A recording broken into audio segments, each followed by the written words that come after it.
Hello everyone, I'm Grace de Vries, and this is my video on the methods for the live capture of feathertail gliders.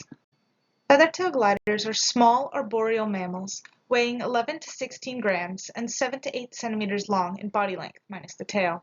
They're nocturnal and spend the day sleeping in tree hollows, like the ones pictured to the top right.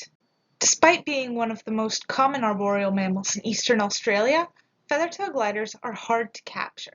Most methods have a low success rate, so I'll be evaluating 4 different methods based on these criteria. Primarily, does it work, and how well does it work? Second, is there a lot of bycatch? And how much effort does it take to set up? What's involved in building and implementing the method? First, box traps. Box traps have been a standard method for capturing small mammals across Australia.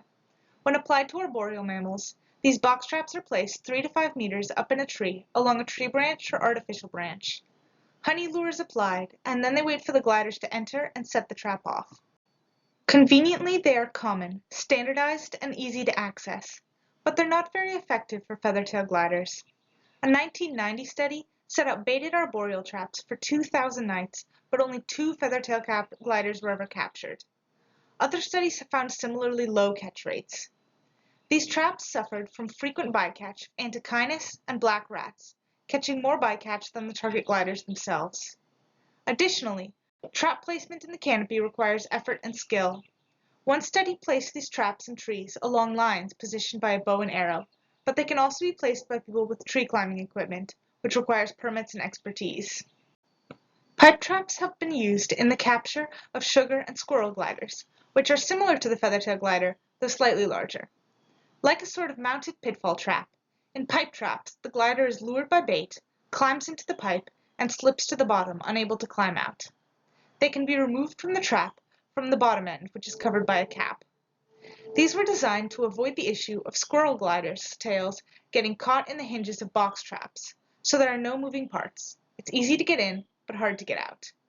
The efficacy of these traps is debated, though.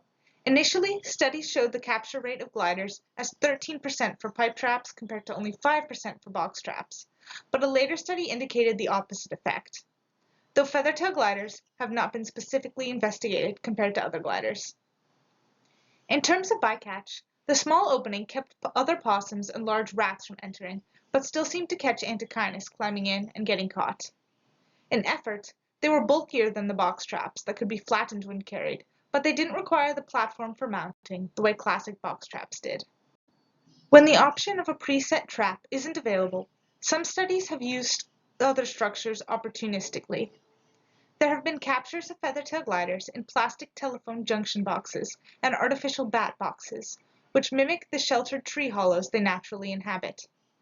There is no construction or installation effort required, and unlike the previous trapping methods, animals are free to enter and leave these boxes as they please, so non-target species aren't trapped. But it's not a reliable or replicable method. Success and efficacy is entirely dependent on the chance that a structure already exists in that area and that it's occupied by feathertail gliders. Nest boxes are a sort of artificial hollows, constructed and installed along thick branches or tree trunks.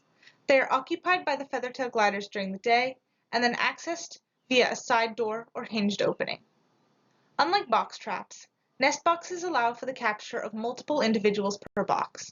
They are more readily occupied by the feathertail glider than box traps, and numerous studies have indicated them to have the highest success rate among the methods we've discussed. However, there are some drawbacks to using nest boxes. It takes time for the nest boxes to be inhabited, and they are therefore less ideal for studies on a short time frame. They are also less effective in forests with an abundance of natural hollows, which the gliders still prefer. Nest boxes require effort to be constructed, with caulking and insulation, and, as with box traps and pipe traps, they require similar expertise and installment 3 to 5 meters up the tree. Despite these drawbacks, I would still recommend nest boxes for the capture of feathertail gliders for their highest efficacy. I would recommend the openings of the nest box to be small, as studies indicate that gliders prefer entries that they can just barely fit through. This should limit non-target species from inhabiting the nest box and competing with the feathertail gliders as well. I would also consider placing a camera at the nest box entrance with remote access to the data to be able to monitor which species have entered the nest box and are currently inhabiting it. This should reduce the effort of climbing up to check a nest box without knowing if it's inhabited by a feather-tailed glider or at all. And with that, I'd like to acknowledge the literature and studies that provided me with the information I needed for this video, and to Dr. McCleary for advice and feedback. Thank you. And thank you all for watching. Comment any questions you have below.